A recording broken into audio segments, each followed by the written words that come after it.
इस्तेखुदूस नाम सुनकर ही लगता है ना कि कोई खास चीज होगी, लेकिन इससे भी ज्यादा दिलचस्प इसका एक और नाम है, दिमाग की झाड़ू।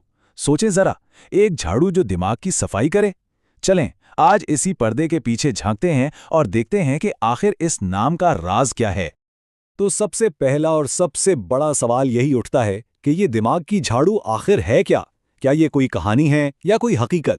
देखें, ये नाम दरअसल एक मेटाफर है, एक इशारा जो एक खास जड़ी बूटी के काम करने के अंदाज को समझाता है। ये सिर्फ एक पौधा नहीं, बल्कि इसके पीछे एक पूरा कॉन्सेप्ट छुपा हुआ है। तो चलें इस पहली पहेली को सुलझाते हैं। आखिर वो कौन सा पौधा है जिसे इतना अनोखा, इतना पावरफुल नाम दिया गया? और इसका जवाब शायद आपको हैरान कर दे। ये जो इस्तख्तूदुस है, ये दरअसल मशहूर ज़माना लेवेंडर की ही एक खास किस्म है। हाँ, बिल्कुल वही लेवेंडर जिसे इसकी खुशबू और सकून बख्श असरात के लिए जाना जाता है। इसका बोटैनिकल नाम है लेवेंडुला स्टियोचस।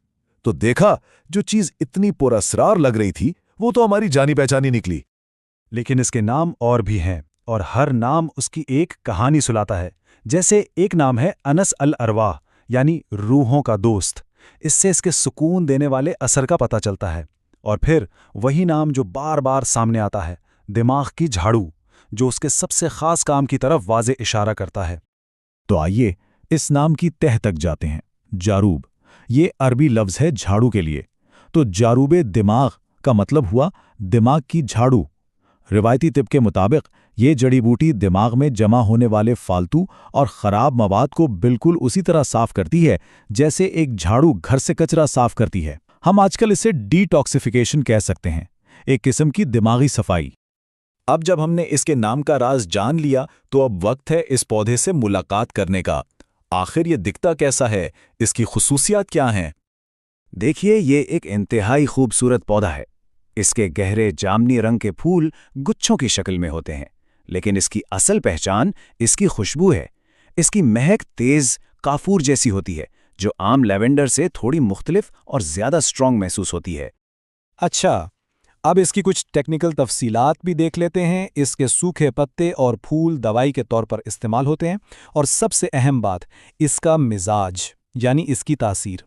इसे गर्म और खुश्क माना जाता है, और रिवायती साइंस के हिसाब से यही गर्मी और खुश्की इसे दिमाग में जमी हुई ठंडी और तर चीज़ों को घुलाकर बाहर निकालने की ताकत देती है। ओके, अब आते हैं इस तज्जिए के सबसे अहम हिस्से की तरफ। ये जड़ी बूटी जिस्म के अंदर जाकर आखिर करती क्या है, इसके असल काम क्या है? इसके काम ना एक चेन रिएक्शन की तरह है। सबसे पहले ये मुहल्लिल है, यानी जिस्म में जमी हुई चीज़ों को डिसॉल्व करती है। फिर ये खास तौर पर दिमाग और आसाब को ताकत देती है और साफ करती है। उसके बाद ये मैदे को ठीक करती है, गैस खारिज करती है, और आखिर में बलगम और सोदा जैसे फालतू मवाद को जिस्म से निकाल बाहर करती है। और इन सारे कामों का निचोड़ यानी इसका नफ़ा ख़ास वो है दिमाग के फजूल मादों का इखराज। तो यहाँ आकर दिमाग की झाड़ू वाला नाम बिल्कुल क्लियर हो जाता है ना। इसका मेन टारगेट ही दिमाग की सफाई और उसको ताकत देना है। अब जब एक जड़ी बूटी इतनी पावरफुल है, तो जाहिर है पुराने हकीमों ने इसे कई बीमारियों के लिए इस्तेमाल किया होगा। तो आइए देखते हैं कि इसकी लिस्ट में क्या क्या शामिल है। इसके इस्तेमाल की लिस्ट देखें तो साफ पता चलता है कि इसका फोकस दिमाग और आसाबी निज़ाम है। पालेज, लकवा, यहाँ तक कि मिर्गी और याददाश्त की कमजोरी में भी। हत्ता कि पुराना नज़ला और ज़ुकाम, जिनको दिमाग की कमजोरी से जोड़ा जाता था, वो भी इसके दायरे में आते हैं। लेकिन इसका असर सिर्फ दिमाग तक नहीं है, क्योंकि ये जिस्म से फालतू चीज़ें निकालती है। इसलिए इसे जोड़ों के दर्द, जिगर की सोजिश और यहाँ तक के इस्तिस्का यानी पेट में पानी भर जाने जैसी हालतों में भी इस्तेमाल किया जाता था। रिवायती टिब में मिकदार की बहुत अहमियत है। इसकी आम खुराक 5 से 7 माशा यानी तकरीबन 5 से 7 ग्राम बताई जाती है। ये इस बात का इशारा है कि ये कोई आम ग़िज़ा नहीं, बल्कि एक प्रॉपर दवा है जिसे एहतियात से नाप तोल कर इस्तेमाल करना चाहिए। और जहाँ दवा हो वहाँ एहतियात तो लाजमी है। हर ताकतवर चीज़ की तरह इसके भी कुछ रूल्स एंड रेगुलेशंस हैं। तो चलिए आखिरी हिस्से में देखते हैं कि इसके महफूज इस्तेमाल के लिए क्या हिदायत दी गई हैं। ये पॉइंट ना रिवायती तिब के बैलेंस्ड अप्रोच को दिखाता है। इसका साइड इफ़ेक्ट ये है कि अपनी गर्मी और खुश्की की वजह से ये कुछ लोगों में सरदर्द कर सकती है, लेकिन इसका तोड़ भी साथ ही बता दिया गया है, जिसे मुस्लेह कहते हैं, और वो है शरबत लीमू, जो इसकी गर्मी को बैलेंस करता है। कितनी जबरदस्त बात है ये। और अगर कभी इस्तखुदूस मिले ही ना तो कदीम हकीमों ने इसका भी हल निकाल रखा था। हर अहम जड़ी बूटी का एक बदल यानी सब्स्टिट्यूट मौजूद होता था। इस्तखुदूस का बदल है अफ्तियामोन नाम की एक और बूटी, जिसके असरात इससे काफ़ी मिलते जुलते हैं।